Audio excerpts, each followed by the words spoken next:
Hi, this is Beach Troll. Thanks for stopping by my channel. Today I'm working on a 2016 Toyota Corolla. I will be replacing the crankshaft position sensor. And what you have to do to start is you have to jack up your vehicle. I have it on jack stands right now. I do have a video on how to jack it up. And the second step actually is we have to loosen all the lug nuts, take the lug nuts off, and take the tire off. And then we have to remove the splash guard that's behind the tire to gain access to the sensor. Either before you take the tire off or after you take the tire off, you want to disconnect your negative battery terminal.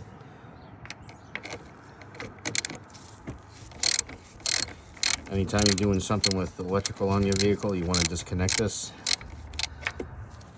And then once you have it loosened, take it off and tuck it safely somewhere underneath so it doesn't make a connection by accident.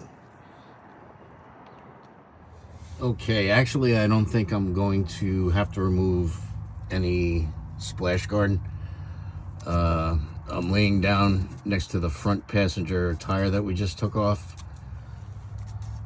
And there is access through here. I don't know if I can show this where the heck is it now.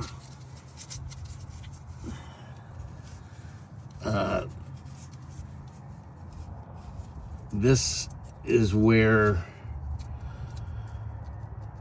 the sensor is. There's a harness on here that will take off. And then there's a 10mm bolt, which is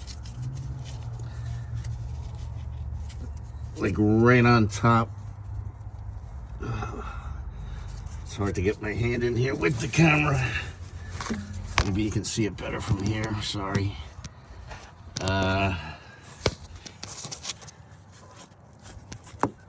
me get a point. Okay, I'm at the top of the engine.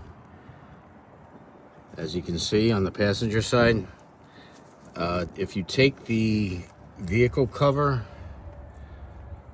off, there are 4 points that have, where is it? Metal prongs, 2 on each side of the engine. If you just gently, I usually start in the front, either corner, and gently lift it off. This side, that side, and then the back. That'll take the cover off and just put it on the side. As I said, I'm on the passenger side of the vehicle. I'm sorry about the sun glare. If you look down through here, this is the passenger side. You can see there are 2 sensors here. One has a gray harness and one to the, I guess if you're sitting in the vehicle, to the left of that gray harness is another sensor, which is the crankshaft position sensor, which is the one we're going to be changing out. It has a black harness. So that's just to give you a visual from above. You could take it out through the top, but it's very difficult to do. We're going to go down below and take a bottom side view. Okay, now we're down below. I'm laying right next to the front passenger rotor. We already took the tire off. Now, this is the crankshaft position sensor right here on that black harness that we saw from above. And then that's the gray one that you don't want to take off. All we're going to do is on the bottom of the black harness, we're going to pinch it and get the connector off. And then there is a 10mm bolt right there that we're going to loosen and take off, and that will allow us to get the sensor out. Okay, I removed the harness. I can't see what I'm doing here. You can see the harness is off. And I'm using a 10mm socket with an extension on it, just to give a little bit of leverage. Luckily that bolt wasn't in there too tight, so it did loosen, and I'm going to just take it off completely. I removed the 10mm bolt. It's not very long, so as you're removing it, don't use the socket to remove it all the way, because you have the chance of it falling into the undercarriage and not being able to find it. So use your fingers to unscrew it once you get it loosened, and just pop it right out. Okay, I just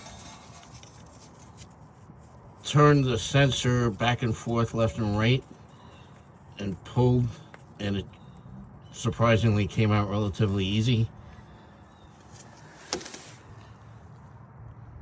This is the old sensor, and just make sure you put that bolt that we just took out somewhere safe, because we're going to reuse that to put it back in. This is the new Crankshaft Position Sensor. My son bought this from AutoZone. It was like 50 bucks. I did see them on Amazon for about $20. He's kind of in a bind though, so he picked this one up so we could swap it out. And I don't think I mentioned the whole reason I'm changing this sensor is because the vehicle has been starting erratically. It'll drive fine for like 2 or 3 weeks, and then you go to use it the next day and the engine just cranks and won't turn over. And if you let the car sit for a day or two, it'll start up like nothing ever happened. So that's the reason why we're switching it out. The new sensor is on the right. That's the old sensor. I'm just going to take a little bit of clean engine oil and just put a dab on the O-ring here, just to slide it in easier. I put a dab of oil on the O-ring. As I said, don't put any on that silver piece up there. That's the sensor, and it could screw up the sensor if you get oil on that. All right, I have the sensor partially in. You just want to kind of turn it left and right to get it to seat, and line up the bolt hole.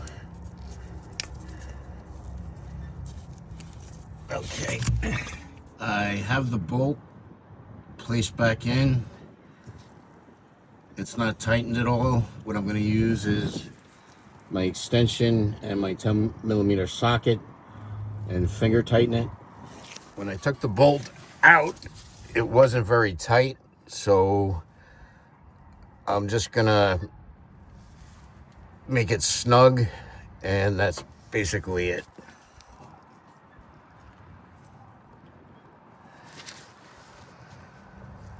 The last step is just to reconnect the harness. Just push it on until it clicks, and you're all done. I hope this video helped you out. If it did, please give a like and subscribe to my channel. I will have other videos on this vehicle.